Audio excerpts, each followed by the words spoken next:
Friday to you all. This is the Orange and Black Insider Bengals podcast, and we're coming at you at a little bit of a different day and time. We're just mixing things up on you, keeping you on your toes. It's Super Bowl week. We gave you a really cool interview earlier this week, not because of me, but because the guest, Ken Anderson, joined us. So hopefully you took a listen, watched that, and enjoyed it. And, of course, we're back today to talk about a number of things with the Cincinnati Bengals. Small possibility we're going to be joined by a special guest, but we will see. I'm Anthony. He's the man, the myth, the legend, John Sheeran. John, how's your week going, my friend? Week has been good. We're about 25 minutes from traditional happy hour. I don't know if happy hour is just all day on Friday because people work at home. It might as well be. Yeah, I mean, come on, dude. It's like 1:30 over there. The sun is out. It's like with that power hour over here. It's not really happy hour, you know. but this is an underrated time of the year. Not the Super Bowl, but like the days up to the Super Bowl. I didn't even know if we were allowed to say Super Bowl because every ad you see talks about the big game because they can't, I guess, say the Super Bowl for sponsorship purposes. I'm always curious about like the most creative way that corporations can advertise about the Super Bowl without actually calling it the Super Bowl. It's always fun. The big game will never die. The big game, the big dance, the big right? game. Yeah. Wasn't there a commercial recently about that, or an SNL skit or something? I think I saw recently that talked about why are you saying the big game? Everybody knows what you're talking about.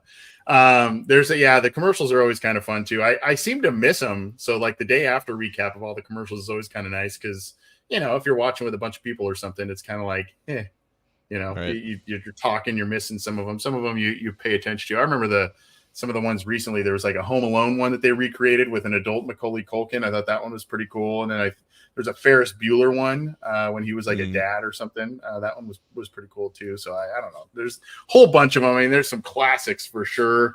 It's Usher that's doing the halftime show, right? That should probably be pretty entertaining, I would think.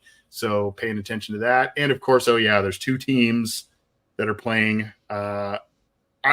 John, I know we missed you when we did the Ken Anderson interview. You did great, by the way. It was an awesome interview. Oh, I thank you. I appreciate that. It's not the same without you. I like our repartee back and forth, but hey, we made that happen anyway. But if you watch or listen to it, I thought it was funny that Ken was like, I don't really know who to root for. I can't root for the 49ers because of his history with that team in the Super Bowl. I thought that was pretty entertaining. I don't know. I don't know if you've got a dog in the fight on that one, but I mean, I think it's going to be a good game. It's the most generic answer possible, but I mean, it's hard to see one team blowing the other team out. I guess if I had to pick a side, it's probably the Chiefs. On one hand, I like seeing greatness. Patrick Mahomes is the personification of that at the moment. Obviously, for Bengals purposes, you know, seeing the 49ers lose in the Super Bowl is never a bad thing, even if, you know, people like me weren't alive to see those other Super Bowls. But also the chaos that would ensue about people who believe the NFL is rigged. That would be kind of fun, too, when Taylor Swift is on the field for the celebration and everything like that. Of course. Yeah, she will be. Should the Chiefs win, I'm sure she will be highlighted prominently. But that being said, let's talk some Bengals. We're not talking Chiefs. We're not talking 49ers because this is a Bengals podcast, and we're talking about some things happening with the team going forward. I know this has been kind of a tough week in a lot of respects. We'll get to that in a second. Some comments from some of our favorites already kind of showing that. But the Bengals made some announcements, and this is obviously in the wake of the Brian Callahan departure to Tennessee. So obviously we know that Dan Pitcher now is the offensive coordinator, a guy that has been on the staff and is very familiar, worked with Joe Burrow. So I think there's a pretty high level of confidence that that baton will be passed somewhat seamlessly, if not very seamlessly, from Callahan to pitcher. But there are a couple of others, John, that the Bengals announced this week. Now, they promoted Brad Cragthorpe, who has been with the organization since Zach Taylor came on board back in 2019. Jordan Kovacs, a guy they had in-house as well. But they also, and probably the most intriguing of the hires, brought in Justin Riscotti from the Minnesota Vikings. So that's an interesting development there. Talk about the internal guys first, and then we can kind of go back and forth on the new guy coming in. Yes, I mean, I think Cragthorpe is just taking that pretty standard, I guess, elevation route in terms of just being on the offensive side of the ball. He was an offensive analyst for LSU during Burrow and Chase's first year down there. And like you said, he joined the Bengals in 2019. Just like Zach Taylor, he was an assistant receivers coach before he started working as an assistant quarterbacks coach. So, again, like he's got experience working with multiple positions on the offensive side of the ball. But this past year, yeah, he was the assistant to Dan Pitcher in the quarterback room, coaching those guys and obviously being involved with both Burrow and Jake Browning. So it just made the most sense to just elevate him to take over for Pitcher. And again, like these guys who are in their mid to young 30s, they're all kind of he's just kind of fitting in that same mold of like he's probably where he should be in terms of his coaching career. And I think he was with a couple other college spots before LSU, but people like to highlight the LSU for the Burrow connection. So of course, surround Joe Burrow with as many people who know him as much as possible and are comfortable with him. So that's obviously good. Jordan Kovacs was a former safety with the Miami Dolphins. I think he played safety while Lou Anarumo and Zach Taylor were both there for Miami. Yep. And then he went to like Michigan. He was a grad assistant for Jim Harbaugh, and then he became an assistant for the Bengals. He's had a couple of positions, but most recently was the assistant linebackers coach. So the Bengals had they've had two secondary coaches, one for cornerbacks, one for safeties, and obviously the safeties coach, Robert Livingston, got hired by Deion Sanders to run the Colorado defense. So I think, again, very natural progression for Kovacs. Even if there wasn't like an assistant safeties coach, the assistant linebackers coach, I think, deals with very similar responsibilities, obviously playing in a similar part of the field. And again, being a former safety, it makes the most sense for him to kind of take that over. And the Bengals, believe it or not, blocked Kovacs from interviewing with the Los Angeles Chargers, who's the Los Angeles Chargers coach now. Of course, it's Jim Harbaugh. So there was a connection with Kovacs.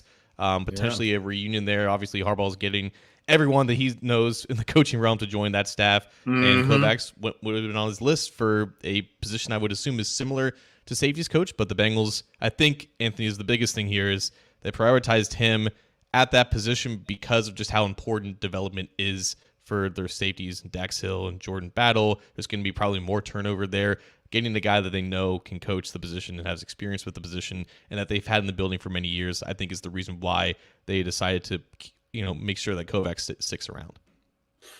And we'll get to Riscotti in just a second. But yes, and this is very much Bengals MO. And really, since they've had a pretty high level of success since the mid-teens to now, when they have kind of cycled through different coordinators and different staff members on their coaching staff. And it has been a promote from within type of culture. And when you have a successful team, you have successful position groups, as the Bengals have had largely in this period of time that I mentioned.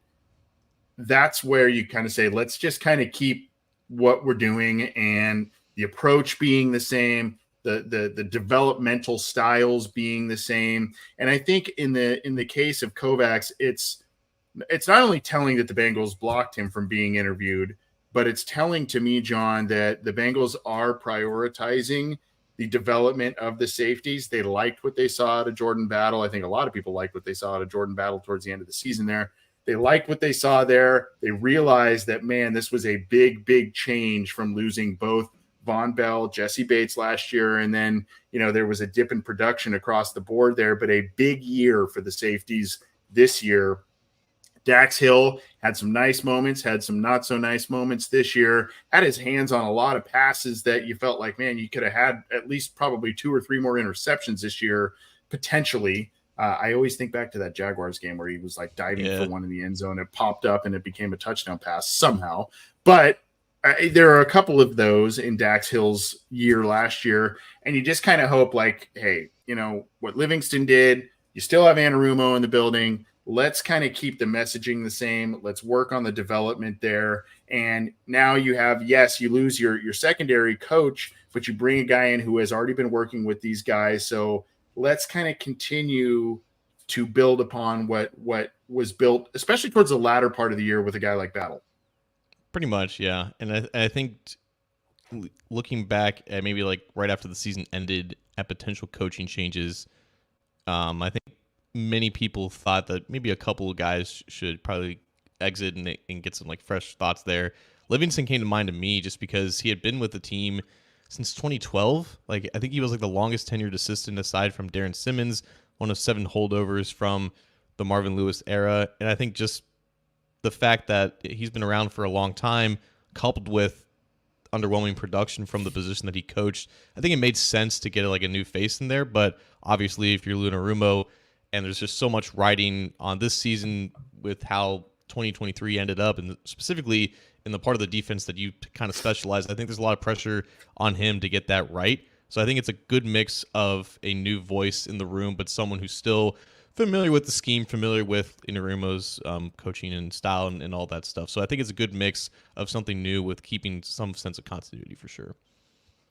So I love the Riscotti hire from the standpoint of seemingly adding a new type of coach or a new staff member in a way to this staff. And John, if you look back to trace back to Zach Taylor coming to the Cincinnati Bengals, this is where he came from with the Los Angeles Rams in the McVay system, run game coordinator, passing game coordinator. Waldron, who interviewed for this job with him, was the passing game coordinator for the Rams. And then, Taylor was on staff with McVay and ended up getting this job here. So he is taking a page right out of that book, bolstering this staff. Maybe it's not so ahead of the curve, but it is, kind of doing what teams are doing at this point where they have specific coaches assigned to specific facets of the game, and that's their title. So now you have Frank Pollock, the run game coordinator. Now you have Riscotti, the passing game coordinator,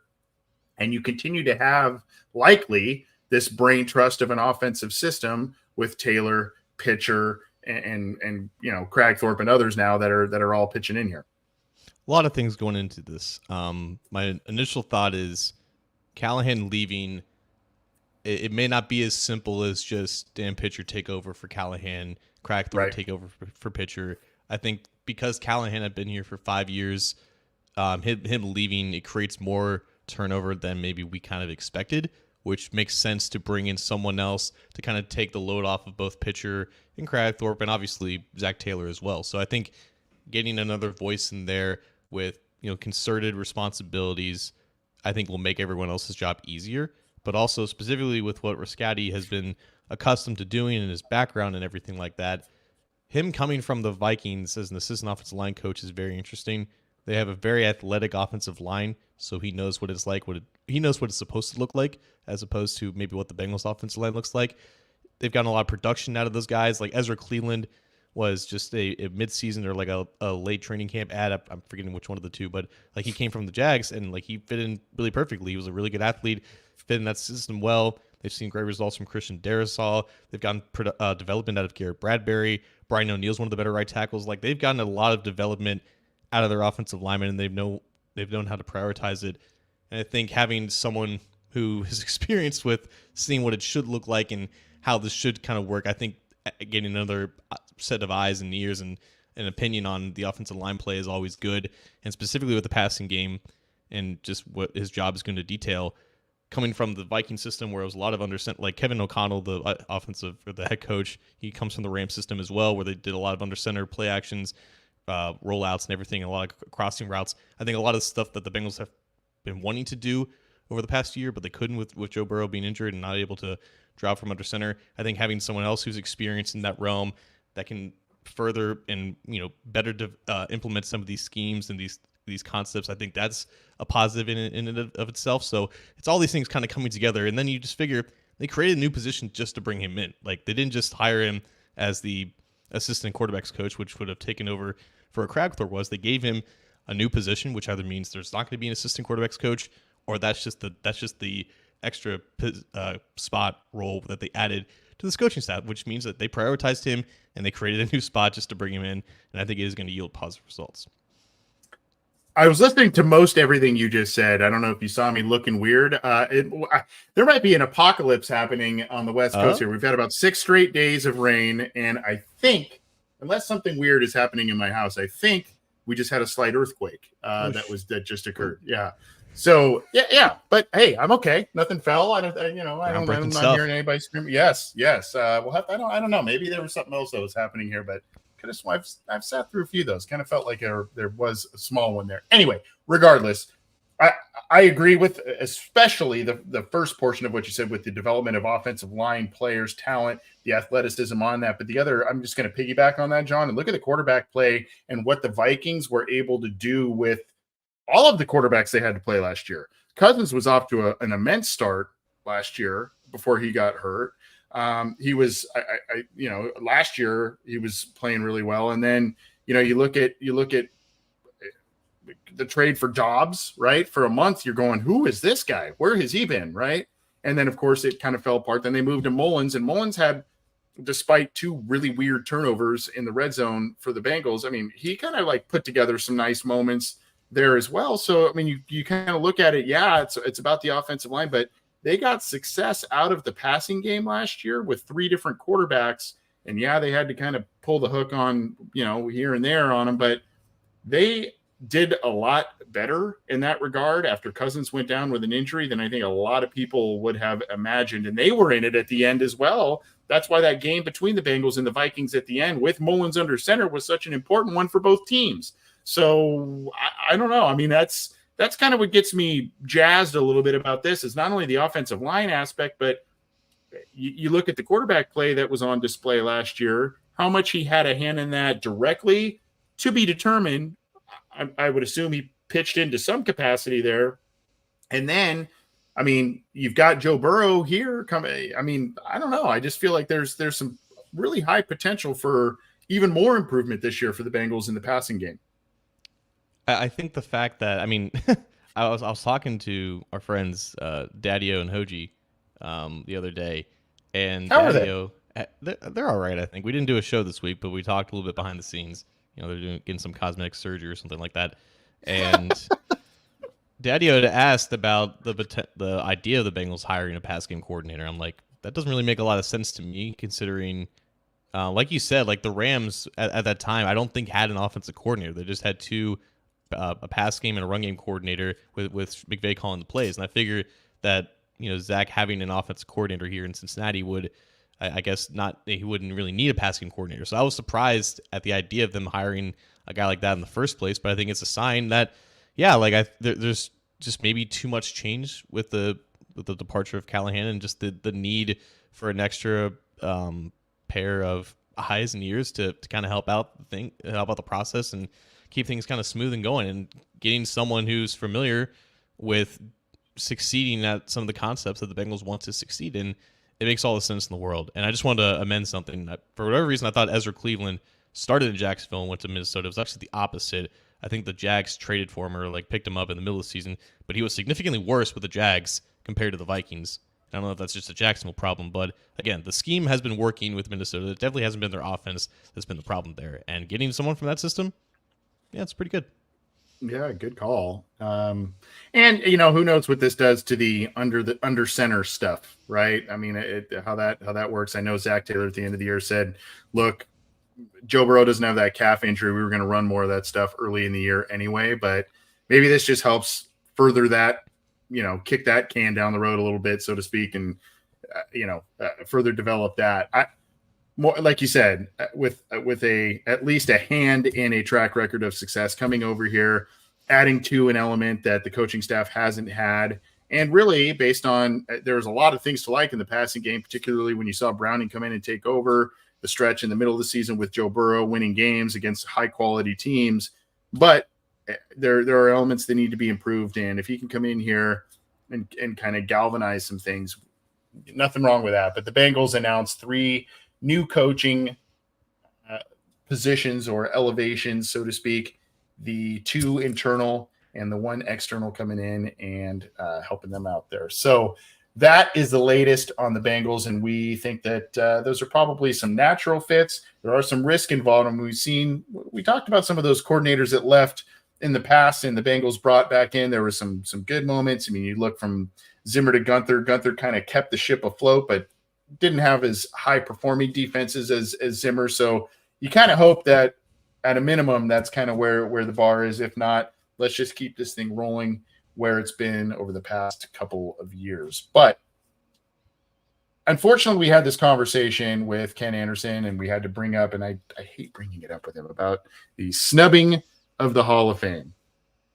That's still the case. However, if you did go back and listen to that interview, he did break that he was now inducted into the National Quarterback Hall of Fame, which is kind of cool. And yet another kind of star on his resume that hopefully paves the path to him getting into Canton as one of the best quarterbacks to ever play the game. So congratulations to him. Still so close to the Pro Football Hall of Fame. Unfortunately, we talked a little bit about Willie Anderson. He feels that he is deserving and of Canton, and kind of gets penalized for the teams that he was on in the mid to late 90s. Unfortunately, Willie Anderson did not make the Pro Football Hall of Fame. It's not so much that Anderson was snubbed, and he even said so on his own Twitter account. It's not so much that I was snubbed. He's entering in like with a silly group of players and skill position players and all kinds of things, guys that are in the queue to be recognized. And of course, just because he was already overlooked for his time in the Bengals, that's kind of the unfortunate case here. I think we all think that he is deserving. We all are very, very happy for him to be in the finalist running. And he was in that top 8, I think. Our friend Bengal Jim noted that. So congratulations to him. Let's hope that the next year or two paves the way for him to get into Canton, because he definitely deserves it. With this year being 2 out of the 15 finalists were offensive linemen, there had been, I think, offensive linemen inducted in each of the last 5 years. Baselli was 1. Joe Thomas was the first ballot last year. And those were the 2 years where Willie was a part of the final 15. So this year you have no offensive lineman going in. And the only other one that was in the final 15 was Jari Evans. It was like his second year of eligibility, maybe his first year of eligibility. I think that was a big reason why a lot of people thought that this was going to be the time. As the announcement was getting closer and closer, you heard that Jared Allen wasn't getting in, or Antonio Gates, who may have been the biggest snub out of all of them, he wasn't getting in. So those are 2 very clear candidates that weren't getting in, and thinking, okay, this does feel like the year. And I guess it was really close to it if he was indeed in that top 8. It still sucks, though. I mean, he had more years of eligibility than I think only a handful of other guys in this top 15. And you can make the argument that he was the best player at his position compared to a lot of these guys at their own respective positions. And it's the same old story, right? It's whether it's bias or ignorance, whatever the case may be. The idea of 2 straight years with a Bengals inductee, I don't know if that rubbed people the wrong way in the committee. I try to be objective about most things, but because we know that the process here is very much flawed and ran by people who probably shouldn't be doing this, it kind of does irk me the wrong way. It is nice to hear that there was progress there. I just get a little apathetic when I hear, oh, next year's the year, it's, continuing to gain momentum. Maybe. I just know that this franchise only has 2 Hall of Famers in however many years that the Hall of Fame has existed. It's always going to be an uphill battle, and it's going to be guys who are first year eligible next year, and it's going to be another hard battle. But I guess being a finalist back to back years is cool too. So whatever. Yeah, I mean, I just in one respect, you feel really bad for these guys, especially a guy like Ken Anderson who's been waiting for so long for his rightful place. But on the other hand, I mean, you also applaud the great career that they had. I mean, going back to Willie Anderson, it's not we made arguments a while ago for Corey Dillon to be a Hall of Fame player, to be a Ring of Honor player for the Cincinnati Bengals. I mean, at the time in his career, he set 2 of the highest single game rushing records ever as a rookie and later as a veteran. They've since been broken, but he set both of those records at a time in his career. Who was a major part of that? Willie Anderson. So as a guy who, I mean, he had a big part in those 2 historic games. The Bengals were super one-dimensional for a lot of those years, particularly in the very early 2000s when you're cycling through Scott Mitchell and Akili Smith and a little bit of John Kitna before the John Kitna of 2003 arrived. So, I mean, you're cycling through these guys and you are super one-dimensional as an offense, and it's basically all Corey Dillon. So I think we've all kind of taken up this mantle that Corey Dillon has a Hall of Fame argument. He has a Ring of Honor argument with the Bengals for sure. And so who was a big reason behind that? Yeah, it's Dillon himself and his own ability, but a guy like Willie Anderson who blocked for him. And then, oh, by the way, guess who followed him? Rudy Johnson with his great campaigns after that. I mean, you look at it and who was the staple of those offenses? It wasn't the quarterback, right? They went through a couple of different wide receivers that ended up having some great careers with the Bengals, especially towards the mid 2000s, et cetera. But Willie Anderson was the staple for this team in a lot of those performances, and whether it's single game or career or single season, et cetera, he was the guy who was there and doing the work. And credit to Willie for taking the high road again. For sure. Someone who didn't want to drag down people who did get in. You know, it's obviously not tasteful when candidates do that, but no one cares when I do it, so I'm going to say it. Devin Hester shouldn't be in before Willie Anderson. Like, come on. Devin Hester? I love watching Devin Hester. I think he does deserve to be in the Hall of Fame. Not before Willie Anderson. This is ridiculous. I'm sorry. Yeah. No, I'm in agreement with you on that one. And I Devin Hester really, in a lot of ways, changed some elements of the game of football, especially at the professional level. But yeah, I'm in agreement with you. I think he is deserving. I think a guy like Willie Anderson deserves his spot before him, but he wasn't the only guy, unfortunately, that was snubbed. And I think you would have felt like he had a really good argument for it. I don't think he was going to be the front runner, and that's Trey Hendrickson as the defensive player of the year. I think a lot of people felt like that was going to go to TJ Watt, and it went to Myles Garrett. So there's a little good news and bad news here. Number one, the AFC North is getting a lot of recognition, and there are 3 insanely talented edge defenders and edge rushers in this division. You can make an argument, and probably the strongest one you would think maybe for TJ Watt, who I don't know if he did or didn't really complain on Twitter. I saw one tweet that was kind of a veiled, I don't know, hours before. Trey Hendrickson, you didn't see make a peep about anything, but he has been nothing but a monster since joining Cincinnati, and credit to him. And then, of course, Myles Garrett, who I think we all know pretty well at this point from the Bengals side of the fence. So kudos to the AFC North putting together just monster edge defenders and ability to get to the passer with these 3 guys. But it's also bad news for the Bengals because it just reminds you, man, there's Myles Garrett and there's TJ Watt to contend with twice a year, every year. Yikes. I think it's similar to the MVP where it's like it always goes to the quarterback who's on the best team. And I think Lamar had obviously a really good case this year, and that's why he was voted MVP. With Defensive Player of the Year, Myles Garrett is the best player on the best defense. Like the Browns' defense was phenomenal this year. That's why, blank on his name, Jim Schwartz was the Assistant Coach of the Year. Kevin Stefanski was the Coach of the Year. Joe Flacco was the Comeback Player of the Year. A lot of awards for getting smacked by Houston in the wild card round. Yeah, I kind of thought so. And then, of course, our guy, Teddy K. We really, really, and I know Bengals fans lobbied hard and rightfully so. I have a soft spot for the work that he does. I have a soft spot for the work that Ken Anderson does through the Ken Anderson Alliance, helping adults with developmental disabilities. And I thought it was a really cool synergy that was created between the two of them. Really, he kind of touched on it in our interview a little bit. He didn't outright say it, but the reason why they were doing some of the work together, Ted Karras and Ken Anderson, is because they had a similar population of people that they were helping, but they were doing different things to help each of those populations, and they're like, well, you do this part, we'll do this part. Boom, let's make this kind of a joint effort in a lot of different ways. Kudos to, of course, the Ken Anderson Alliance and what he does, but Ted Karras and how he has really wrapped his arms around the city of Cincinnati and the Cincy Hat Project and everything.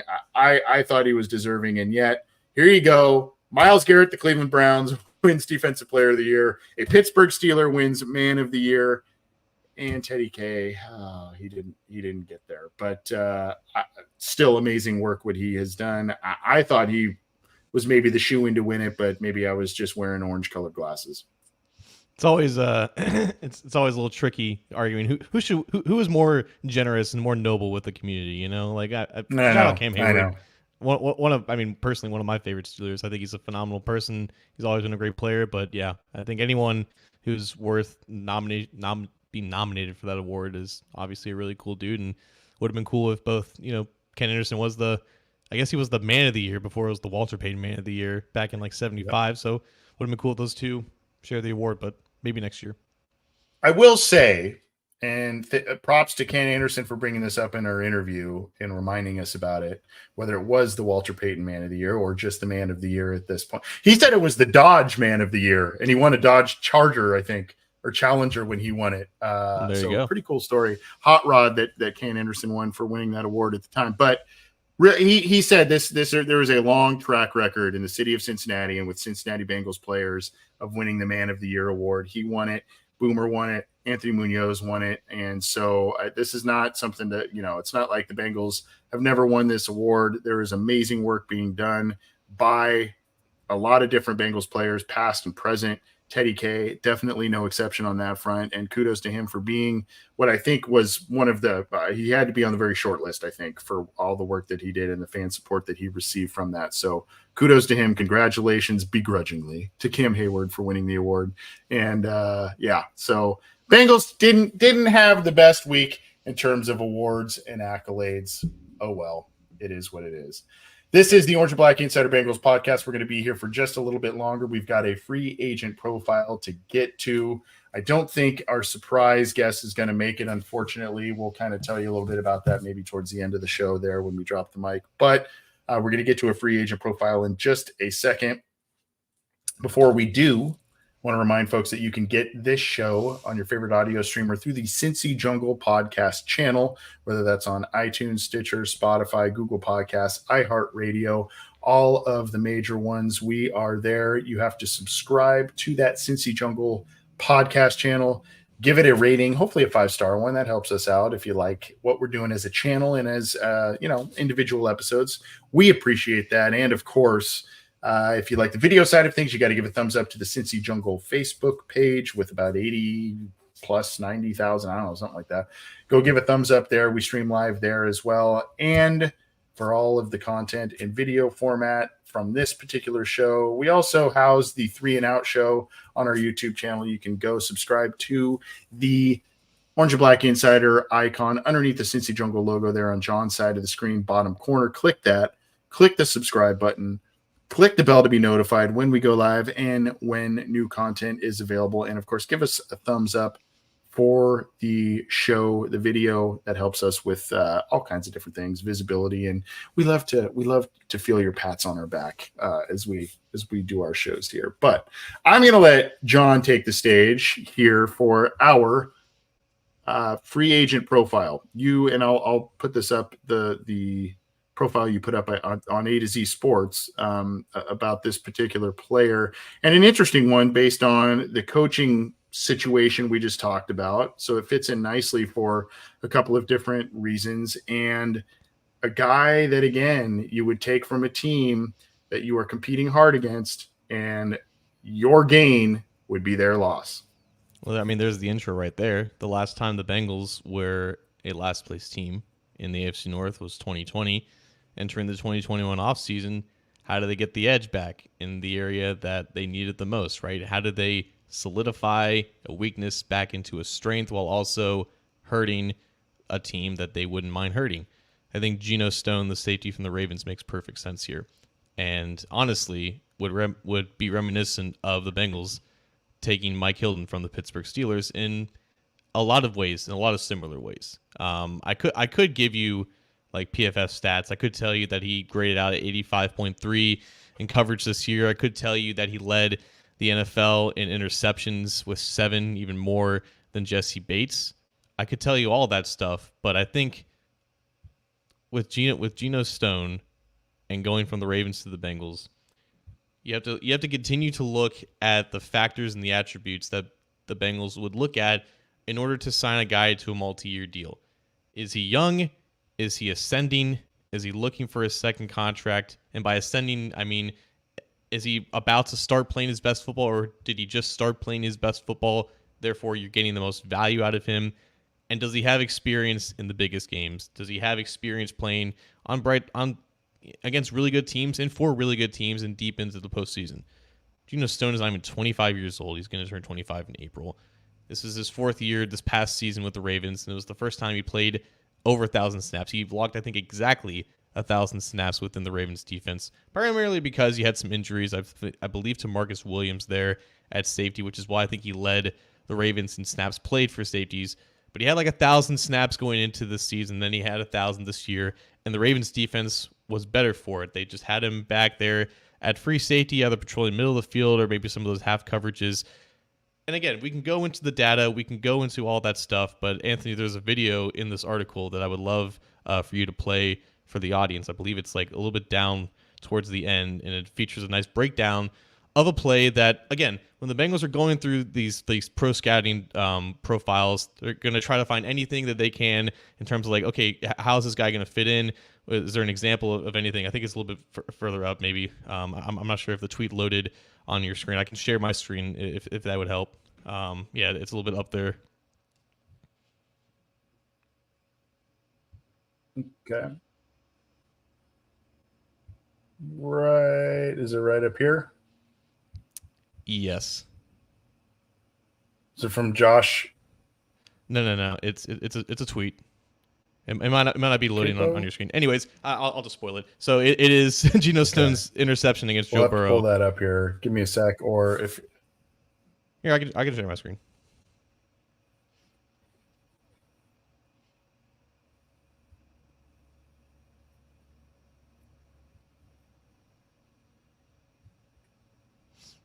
So let's have Ben Solak take it away here. Little play. Bengals, Ravens. 3 receivers set for the Bengals in the high red zone. Corner route from Tyler Boyd. Under from Trent Irwin. All this is to open T. Higgins, number 2 receiver. Runs an in-breaking route, but it's a trick, and he goes vertical. This is a beater. It's a rule breaker designed to screw with the Ravens. The Bengals know when the Ravens get a 3 receiver set, they want to play match coverage, right? 4 defenders up here with a certain set of rules, and the bottom 2 receivers, 3 cover defenders, you run a different set of rules, right? Match coverage. The rule they're attacking is Roquan Smith. If there's a in-breaking route from this number 3 receiver, Roquan's got it. But if there's a vertical route from this number 3 receiver, Roquan can give him away to Kyle Hamilton if that number 2 receiver runs the in-breaking route. Hand that number 3 receiver off, fall off, and now defend that in-breaking route from number 2. So the Bengals say, hey, watch this. Tyler Boyd's going vertical. Oh, T. Higgins, in-breaking route. And now Roquan's, he's there. He's ready for that throw. And T. Higgins climbs upfield. Roquan's never getting back on his horse and getting to this ball. This is a touchdown every day of the week, if not for Gino Stone. The weak side safety coming from the backside. How did he get there? Here's Gino Stone's rules. This isolated receiver, three over here, 1 down here, he's usually really good. It is Jamar Chase. And so if he runs an inside release, then Gino Stone can double him with this corner, right? Any in-breaking route, slant, curl, you're on the dig, you're on the post, Gino's going to be there to help out. But if it's an outside release, that corner has the sideline to help him out. And so now Gino can ignore Jamar Chase, leave him in single coverage, and poach. He can go poach the middle of the field. And if there's any routes working that middle of the field, he can go be a defender to them. Now, this is not an outside release. Jamar Chase runs inside. And it's funny because Gino Stone got asked about the interception after the game. Outside release, and then after that, I just went back to the middle. I seen Joe said he ran an outside release, which did not happen, but it's fine because it's still really, really, really good play. It's a good play because he's watching Joe Burrow's eyes. And Joe Burrow barely glances to that weak side before setting to the front side. So you know he's not throwing the slant. He'd have to look at it. And if he's throwing the dig or the post, you're still going to be there for it, right? And so he's just going to let Burrow's eyes take him to the middle of the field. This is where the action is. And I know that I've still got single coverage down here, so I'm okay to freelance this a little bit. And then Burrow uncorks that thing right into Stone's waiting arms. Wonderful play. don't really have anything more to add on to that. I think with Gino, it's not only just the fact that he's been developing within the Ravens system for a while and finally got his chance to really shine. I think the Bengals have been a firsthand witness to see some of that development, and what better way to improve your secondary by also making the Ravens secondary worse. Now, the factors also come into play here with the Ravens losing their defensive coordinator and losing their secondary coach. There's turnover, obviously, on that side of the ball. You have to consider the fact that Marcus Williams is already getting paid a lot. Kyle Hamilton is their first round pick from a couple years ago. He's due for a paycheck in about a year's time, and you're still wanting to obviously play those guys as much as possible. Gino Stone was great in that rotation, but the fact that the Ravens don't have a lot of cap room, I think they're like at $7 million right now in space. Mm-hmm. The fact that they already have investment in there, I think it leads to, and again, like a new coach coming in, I think it leads to a guy like Gino Stone looking for opportunities elsewhere, which actually ends up having him available here. And our guys at A to Z, Josh and Quinn, who do all of our projections, of our contract projections, they have him at about $8.5 million a year for over 3 years, and that's pretty much when you count for like cap inflation, because the cap was like $182 million when Mike Hilton signed. Now it's like going to be $240 million. I think factoring in inflation, it's basically the same deal in terms of average money per year or average annual value. It just feels like the exact same type of deal that the Bengals got from Mike Hilton to basically fill a very similar role and to steal away from a rival. It makes almost too much sense for this to not happen, honestly.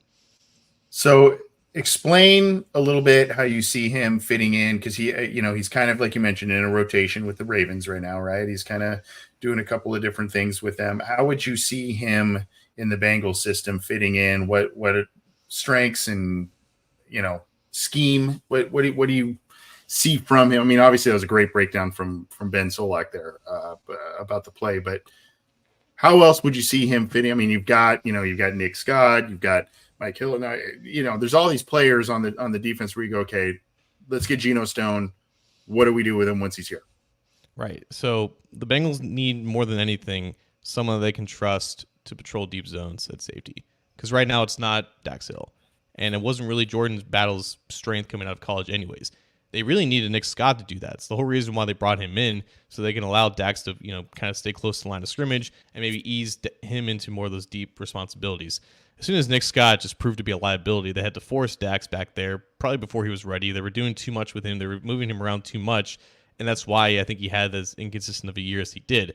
I don't think that Lou Anarumo wants to enter this year with a lot of pressure to get that unit right without someone that is capable and is proven in that role as a deep safety, whether either you're a post safety or you're just responsible for just half the field, which I think Dax can still do on a certain basis, and I think Jordan Battle can do as well. So I know there's going to be some conflict in terms of like, oh, if you're having three safeties, like one of them is not going to be on the field, or one of them is going to lack development time and everything like that. And if the worst thing that happens is either Dax or Battle play like 100 or 200 fewer snaps than they would without a guy like Gino Stone in there, I think that's the price you pay for just how disastrous last year was, and the fact that you can't enter 2023 with the same questions or the same just banking on hope for the sake of banking on hope. I think Gino Stone would come in and he would solidify that need of a guy, okay, this is the explosive play eraser, essentially, to make sure that everything is covered up in the back end, keep everything in front of you.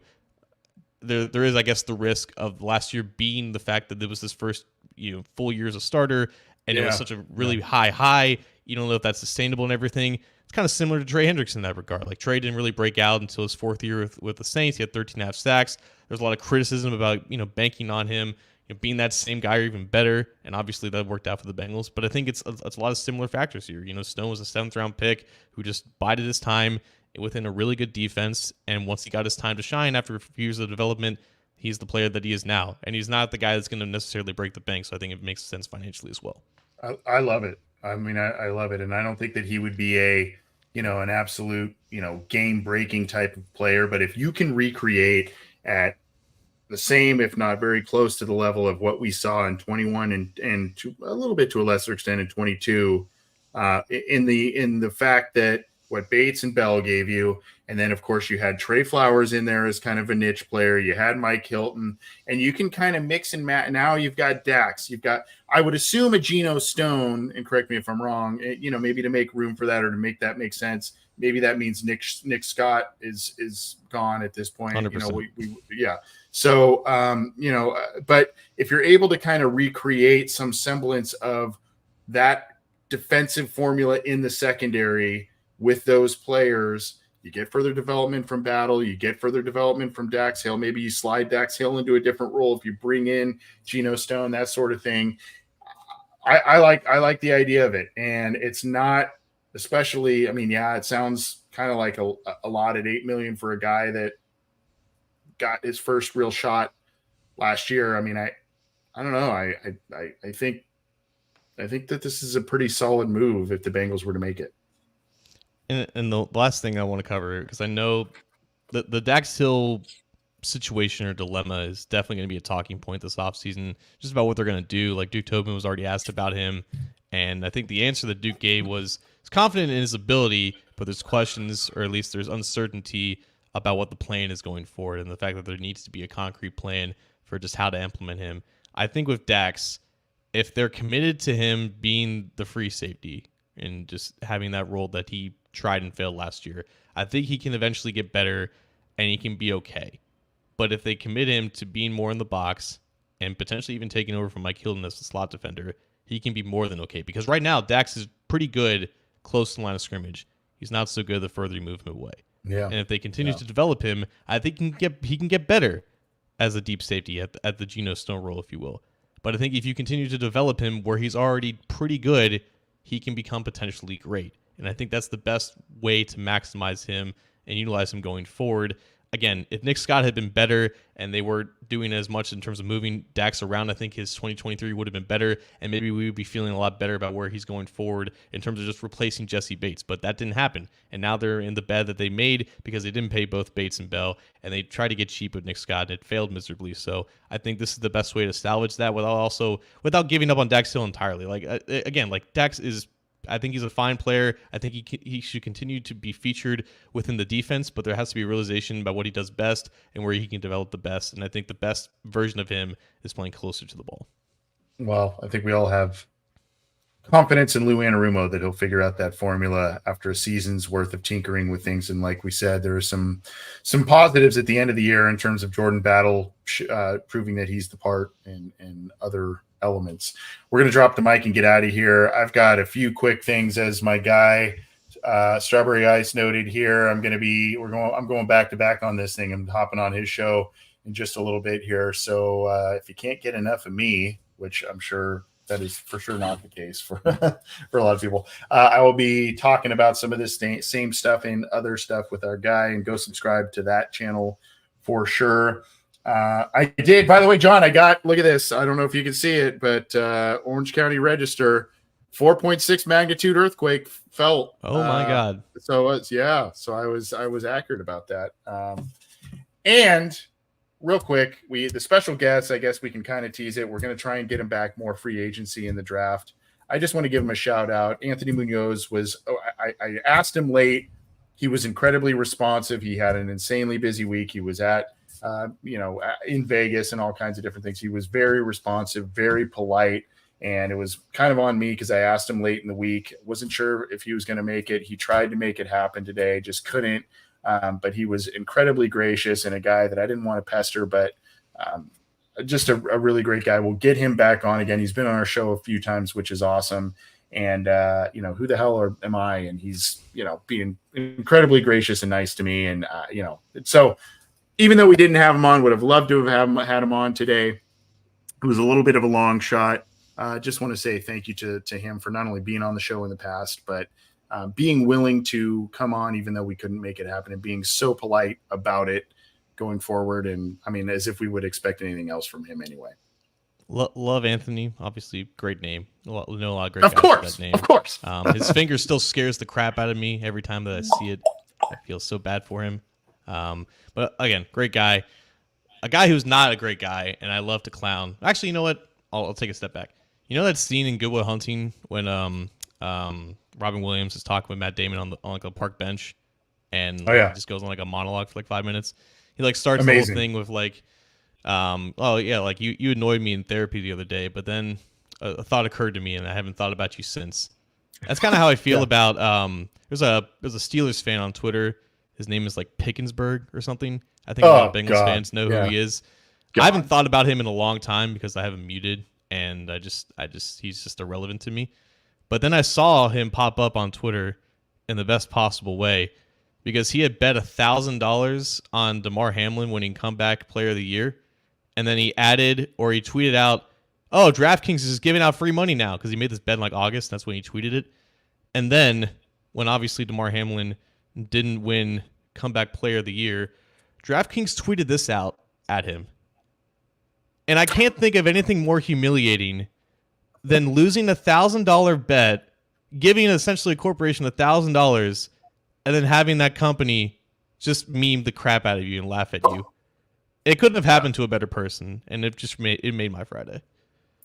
I love that. I didn't see that happen. There's that one, and who is the Ravens one that Zim has a big back and forth with all the time? Oh my gosh! And then he ended up blocking. There are so many out there that are like, hey, good game. And I don't know. I don't get quite honestly, I don't get the lack of sportsmanship or I don't know. I mean, talking noise over Twitter to people you don't. It's not like you suited up and played. So I mean, I don't really know. And I think we've been guilty, you and I, and all kinds of fans or whatever have been guilty of this at one point, which is use the we won, and it's like, really, we did nothing. Those guys won, right? Or I contributed nothing. You contributed nothing to the win except us just yakking about it. The royal we, right? I never understood that, especially with professional teams. I kind of used it with UC because I was in class with some of those guys. Yeah, felt more like a community. But these guys are pros and they make money and they don't know who we are. So why would I ever say we? I don't know. Well, some of them do. Some of them know. I don't know. Actually, sure.